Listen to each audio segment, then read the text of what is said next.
এই যে ছেলেরা বলে যে তার প্রিয় মানুষকে ভোলার জন্য নেশা করে, আদৌ কি প্রিয় মানুষকে ভোলার জন্য নেশা করলে কি প্রিয় মানুষকে ভুলতে পারে? দেখেন, যে প্রিয় মানুষকে ভোলার জন্য নেশা করে, এটা আসলে মানে শুধু নেশা না, অনেকে অনেক কিছুই করে। নেশা করে, কেউ হাত কাটে বা কেউ এমনভাবে নিজেকে মৃত্যুর দিকে ঠেলে দেয় যে প্রিয় মানুষটাকে ভোলার জন্য। প্রিয় মানুষের মায়া, প্রিয় মানুষ এমনই একটা নেশা যেটা নেশা কেউ হার মানায়।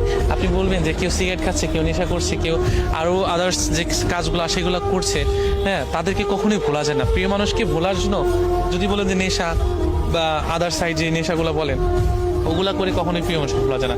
হয়তো খানিকের জন্য কিছুটা হয়তো আনন্দ থাকে বা কিছুটা ভুলে থাকতে পারে। প্রিয় মানুষের মায়া, প্রিয় মানুষের ভালোবাসা, সেটা হয়তো আমি বলবো যে নেশার থেকেও বড় কিছু। কারণ দেখেন, নেশা করছি কোনো একটা সময় 5 ঘন্টা 4 ঘন্টা পর সেটা কেটে যাচ্ছে, কিন্তু তারপরে ওই মানুষটাকে না ভুলতে পারছে না। যদি এমন হয়তো যে নেশা করলে প্রিয় মানুষকে সারা জীবনের জন্য ভুলে যেত, তাহলে আমি মনে করি প্রত্যেকটা মানুষ নেশা করছে, যারা নেশা করে না তারাও নেশা করতো ভালোবাসার মানুষটিকে ভোলার জন্য।